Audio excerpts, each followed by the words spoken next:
Hey guys, Joe DeMarco from the Crazy New York Driver Show. It's Friday night, February 20th, 2015. Welcome to this week's eBay video, and here are the subjects we're going to be talking about tonight. First of all, SNAD cases and item not received cases. The seller newsletter that I imagine most of you got the other day. Defects. Favorite states. And the eBay line of the week, the slogan of the week: if it's not listed, it can't sell. Alright, let's start this video the way we always do, with a rehash of last week's video. Last week I tried something different, something I don't usually do, and that is I actually engaged you guys in the comments section below. Normally after I make the video I let you guys just discuss things among yourselves. But last week I actually took an active role and talked to a few of you guys, and not just about eBay, also about the situation with my Stalker. I would like to update you on a few things about that, and then we'll get right into the eBay video. A lot of you guys wrote to me and said things like, Joe, I've been clicking on the link and I cannot find the video. The problem is twofold with that. Number one, as expected, the Stalker was flagging it. He doesn't want the authorities to see what he said about me and the threats. And number two, some of you people, although very well intentioned, went ahead and flagged that video. And I had specifically said in the comments that was not his channel. He made the video, the threats, but it was not his channel, it was my friend's channel who uploaded the video. Consequently, the video was moved about half a dozen times throughout the week. So if you guys click on that video and you don't see it, don't worry, my friend will move it to another hosting location on YouTube. In the description box below you're going to see two links to videos. Number one is that same exact video for those of you guys who did not see it. Number two is a video that the Stalker made. It was actually a podcast, but I'm not concerned so much about the podcast. You won't see that. You're only going to see the comments, and I want you to focus on the comments that are made by my Stalker, where he continues to threaten me in print, and he even mentions that he's going to follow some of you guys on Twitter, so you need to look out for that. And the weirdest thing of all, and this is what freaked me out, he implicates a guy named Keith as being his co-conspirator. We'll get to that at another date. But a lot of you guys had also asked about me. You've said, Joe, this guy's absolutely insane.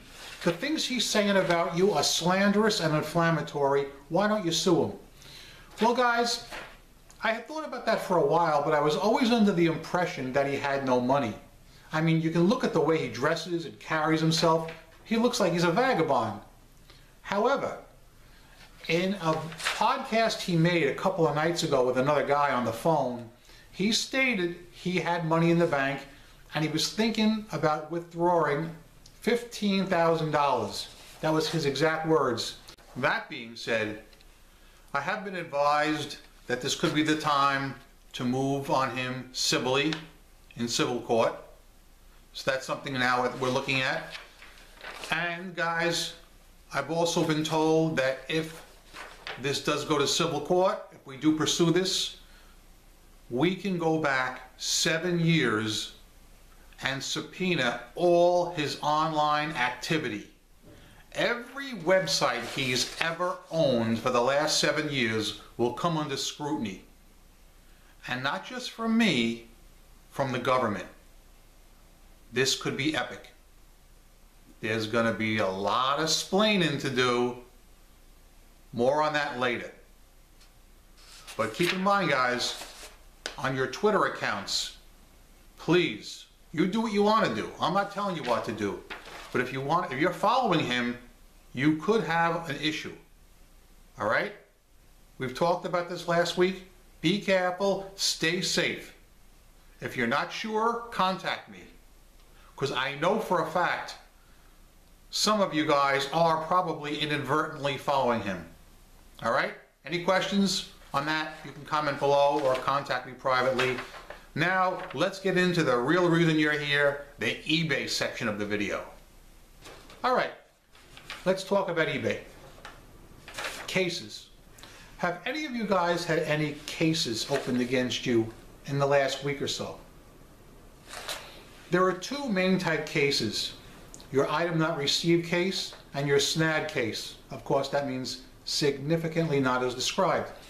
I rarely ever get a SNAD case. I can't remember the last time that I did.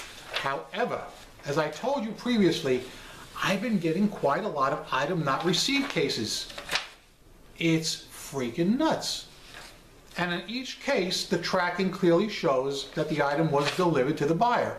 So here's what happened to me, and I want you guys to please understand what I'm saying, because if it happens to you, it's exactly the right thing you've got to do. Now listen.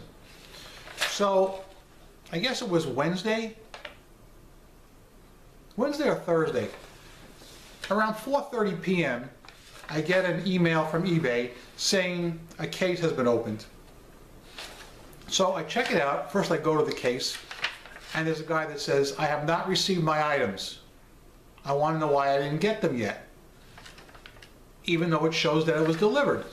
So first thing I do, before I do anything, I don't respond to the guy. That is not the thing to do. The first thing to do is go to the item in question and see what the tracking number shows. In my case, it showed it was delivered right to his house. Great. That's number one. Number two, you still don't respond to him. You now call eBay. Don't do anything online. Don't contact them online or anything. Get your PIN number. You know, you click the help section, contact us, and you'll get a PIN number, and you call eBay. And eBay doesn't call themselves customer support anymore. They call themselves eBay teammates. So I got an eBay teammate right here in the USA, 4:30 p.m. on a weekday. I explained to the nice lady what had happened. I said, "I would like you to close the case out for me right now on the phone, because it clearly shows the item was delivered to the guy's house." So she goes, "All right, let me check on that for you." And it took her a minute. And she came back and said, "Joe, no problem. I will close this case out for you right now because it shows delivered to the guy's house." And this is an important thing. Listen to me. All right? When things go wrong, I'm out here crying and moaning. But when things go right, I need to tell you that too. When I called eBay, I did not wait online for more than 1 minute. Number two, I was connected to a nice lady here in the USA. And number three, she resolved my issue right away. So my point to you guys is, if any of you has an item not received case open against you, and the tracking clearly shows it was delivered to the guy's house, don't do anything until you call eBay. Call eBay and ask the person to close the case out for you right now on the phone, because the tracking clearly does show delivered. And they'll do it for you. I think that's great.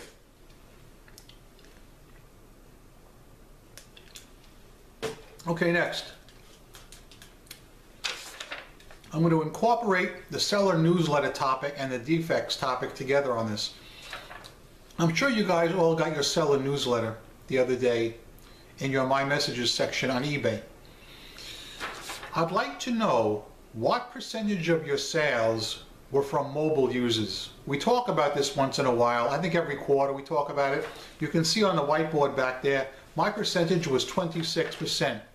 For me, that is an all-time high. Last quarter, I believe I was 19%. Some of my friends in the Facebook groups have higher numbers, like 35%. And I'm just curious as to what your numbers are. Defects, according to eBay, fall off on the 20th of the month, which of course is today. So all of you probably have a revised defect number right now. If you want to share that with us, that's great. If you don't want to, you don't have to. One interesting thing about defects, and I don't think I ever made this clear, eBay states that defects fall off 1 year from the date incurred. That is not true. If you receive a defect on January 1st, 2015, that defect will not fall off January 1st, 2016. It won't even fall off January 20th, 2016. It falls off February 20th, 2016, which is actually 13 months. I can say this authoritatively because I know it to be fact. I'm not sure why it runs 13 months when they say it's supposed to run only a year. That's one thing I'm not clear on, but trust me guys, if you get a defect, it will not fall off for 13 months and on the 20th of the month. I've had quite a few of you guys tell me that you notice your sales are concentrated in certain states. Now, I've long said that my three favorite states are California, Texas, and Florida. Guys, I love those three states. I sell so much to them, just so much. And I always thought that it was because those are the three states that have really nice weather, nice sunny days, there's no harsh winters with road salt eating up at the cars, so people really care about their cars. And I still believe that to be fact. But I'm starting to wonder if maybe what some of you people said is not true, that we're all basically delegated to certain states. Do you guys notice that you sell more to certain states than any other states? And some states you hardly ever sell to at all? Because I sure do. It's weird and it's freaky. I'm still holding out for the fact that I think I sell to those three states because they're the states with the nicest climate. Do you know how cold it is right now outside? It's approximately 8 degrees. 8 freaking degrees. Records have been shattered. The news reported that this February 2015 is the coldest February on record in the New York City area. Can you believe that? In all the years they've been keeping records, they have never had such a cold February. Whatever happened to global warming? I'm telling you, it's crazy. We've had snow on the ground for over a month. It will not melt. We have not hit the freezing point yet. We can't even hit 32 degrees. It's unbelievable. Anyway, let's get back onto eBay. Returns. How do you guys handle returns, and do you notice that you're having more or less returns than usual? What I've noticed is, since I last talked to you last Friday, I have had, get this, 2 returns. In both cases, the buyers were very nice and very honest and admitted they screwed up. One buyer was from California. The other buyer was from the East Coast. The East Coast buyer bought some hubs from me. First, he contacted me before he even made the purchase and asked me to lower the price. So, the item he wanted was what I call a dog item, something that never sells. So even though he asked for a reduced price, I was happy to give it to him and get rid of these dogs. Of course, I didn't realize the dogs would be coming back. The reason for his return was not the quality, was because he didn't know how to mount them. I don't believe he realized what kind of wheels he had on his car. He didn't really seem to be that knowledgeable with cars. And I can understand that because, like I've said out here before, a lot of people don't know much about their cars. It's really sad. I mean, I remember when I was a young kid, I knew everything about cars. I could change tires when I was 14 years old. I have people 19 and 20 approaching me asking me for help. They don't know how to change a tire. It's sad. But anyway, to get back to the eBay story, I said to the guy, no problem, send them back to me. I said, you got to pay the shipping to send them back, but I'll give you a refund. And the guy said, no problem. Then the next day, a guy calls me from California and said, Joe, I bought some hubcaps from you and they look wonderful. I love them. They're exactly as described. However, now that I got them, I realize this is not really the style that I want. Can I send them back to you? Now, As you know, I do have a 14-day return policy, no questions asked. And to be honest, nobody likes returns. I don't like them either. But I said to the guy, listen, no problem. I said, just send them back to me as quick as you can. Send me the tracking number, and upon receipt, I'll give you a full refund. I said to the guy, keep in mind, you have to pay the shipping back to me. And again, the guy said, no problem whatsoever. Two of the nicest guys in the world. But what am I leading up to? I am not in the hassle-free returns program.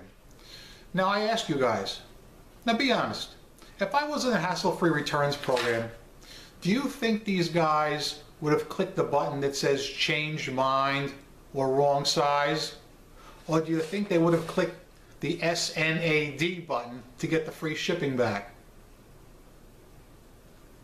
I'm not a gambling man, guys. I always go with the sure thing.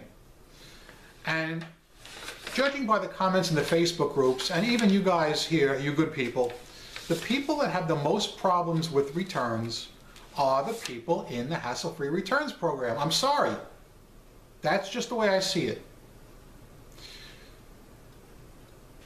I think they need to tweak that program a bit, and I really wish I had an answer where I could project out right now and say, here's what I think they should do. But at this point, I really don't have an answer for them. I don't. So I guess it's going to have to continue the way it is for a while. The only thing I could suggest is if a person clicks a SNAD button and files a SNAD complaint for the free shipping, that they would have to justify in writing how it's not SNAD. For instance, the guy that bought the hubs from me, he could say, well, Joe sent me 15-inch hubs and I need them for a 14-inch wheel. And you'd have to prove that. Of course, I didn't do that, but I'm just saying, if it was proven that I did not do that, that would exonerate me and the customer would have to pay for the shipping back. But that's really my point about the shipping, paying return shipping. Of course, if I did send them the wrong size, then I would pay the return shipping and I would tell them that. But knock wood, Joey's brain is still clicking 24 hours a day and he doesn't usually make that kind of mistake. But I'd like to hear from you guys on that and all the topics we've talked about tonight. Let me do a quick rehash and I'll let you go for the evening. eBay topics. If you want to talk about cases that were opened against you, if they were resolved or not, comment below. I would like to know your percentage of mobile users that bought your items. It tells you right in your seller newsletter. I'd like to hear that. Mine was 26%, as you know. If you have any favorite states that you ship to, that you seem to ship to more than any others, let's hear about that. If you would like to talk about the hassle-free returns or managed returns, whichever you want to call it, are you in it or not? And if you're in it, have you noticed getting more returns with the SNAD than if you weren't in it? And if you have any comments about my Stalker, you're always welcome to talk about that. I don't really plan on talking about him in future videos, but things being as they are, I just had to put this information out there and get it out to you guys. Anyway, guys, the most important thing, listen to me. I'm Crazy New York Driver, and you're not. Thanks for watching. I will see you guys next Friday evening, right here on the Crazy New York Driver Show, live from the cold East Coast. Good day.